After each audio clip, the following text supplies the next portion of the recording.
오늘 북한 매체들이 어제 동해상으로 쏘아 올린 발사체에 대한 보도를 일제히 내보냈습니다. 이 발사체에 대해서는 장거리 방사포와 전술 유도 무기라고 했고 김정은 국무위원장이 직접 참관하는 사진도 공개했습니다. 이렇게 대대적으로 보도까지 한 건 미국을 향한 압박으로 풀이됩니다. 이제 이 발사체를 유엔 안전보장이사회 결의를 위반한 탄도미사일로 볼 것이냐는 문제가 남았는데요. 먼저 김소현 기자입니다.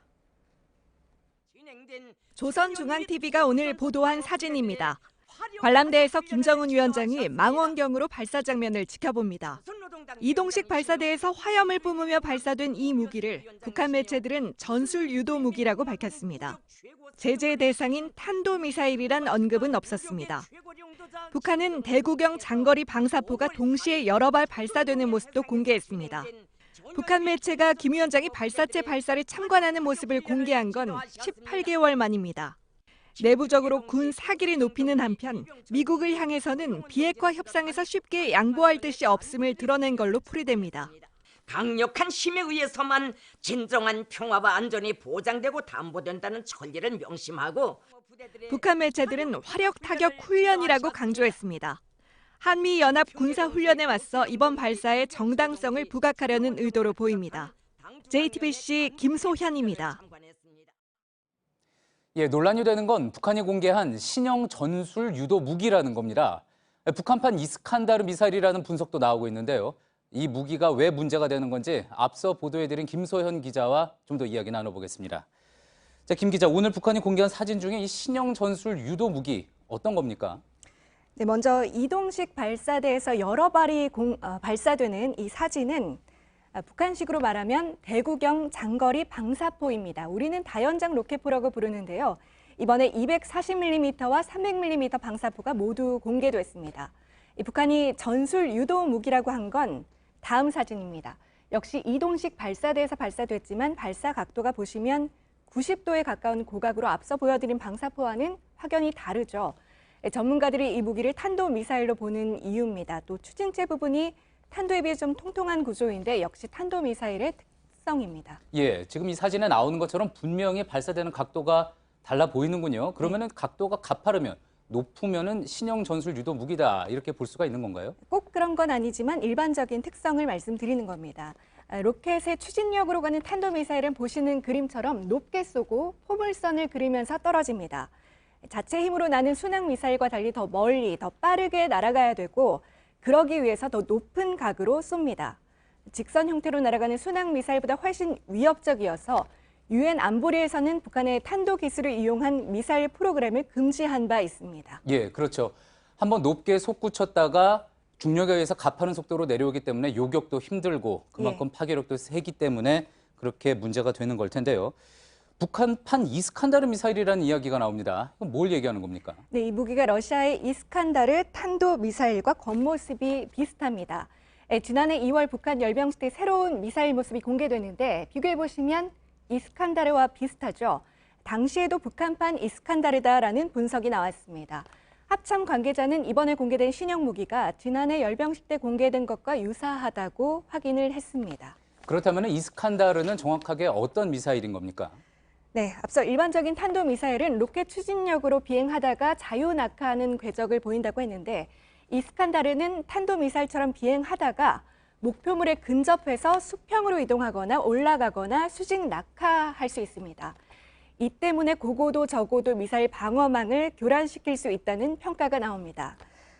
이번에 발사된 무기도 일반적인 탄도미사일과는 다르지만 탄도 기술이 사용됐다면 역시 안보리 제재 위반이라는 게 전문가들의 설명입니다.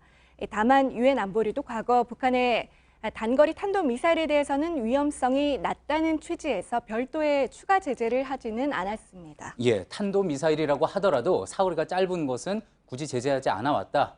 그런 이야기군요. 네. 그렇다면 이번 북한이 밝힌 신형 무기에 대한 국방부의 판단은 뭡니까? 국방부는 신형 전술 유도 무기가 200여 킬로미터 사거리로 비행했다고 평가했습니다. 그러나 세부 탄종과 재원 등은 한미 정보 당국이 공동으로 분석하고 있다고 밝혔습니다. 탄도미사일이다라는 규정은 일단 하지 않은 겁니다. 다만 전술이라는 표현에서 단거리임을 또 유도라는 표현에서 탄두가 방향을 바꿔서 이동할 수 있는 기능은 있다고 판단했다는 것은 유추할 수 있습니다. 예, 정치부 김소연 기자였습니다. 예, 이처럼 북한의 전술 유도 무기를 탄도미사일로 봐야 할지 중요한 시점인데 군 당국은 아직 분석 중이라는 입장입니다. 새로운 무기가 등장한 거라 파악하는 데 시간이 걸린다는 분석도 있지만 한미 당국이 북미 관계를 고려해서 그런 것 아니냐는 이야기도 나옵니다. 이어서 하예빈 기자입니다. 어제 합동참모본부는 북한의 발사체를 단거리 미사일이라고 표현했습니다. 40분 뒤 다시 단거리 발사체로 정정했습니다. 국방부는 오늘 북한의 발사체 중 신형 전술 유도 무기가 포함됐다고 했지만 세부 탄종과 재원은 한미 정보당국이 정밀 분석 중이라고 했습니다. 여러 전문가가 단거리 탄도미사일의 무게를 싣지만 공식 판단은 아직 내놓지 않은 겁니다. 야당은 정부가 북한의 도발을 정치적인 이유에서 축소시키고 있다고 주장했습니다. 북한이 9.19 군사 합의를 파기했다고 말하기를 꺼린다는 겁니다. 북한의 발사체를 탄도미사일로 규정하면 북미 관계는 더 부담입니다. 탄도미사일을 발사했다고 하면 유엔 안보리 결의 위반이 되고 미국으로선 추가 제재 여부를 선택해야 하기 때문입니다. 특히 북한의 미사일 발사 시험이 사라졌다는 것을 큰 성과로 내세웠던 트럼프 미국 대통령으로서도 부담스러운 상황입니다. 합참 관계자는 겉모습은 열병식에 선보인 미사일과 비슷하지만 실제 발사는 처음이어서 면밀한 분석에 시간이 좀 더 걸린다고 말했습니다.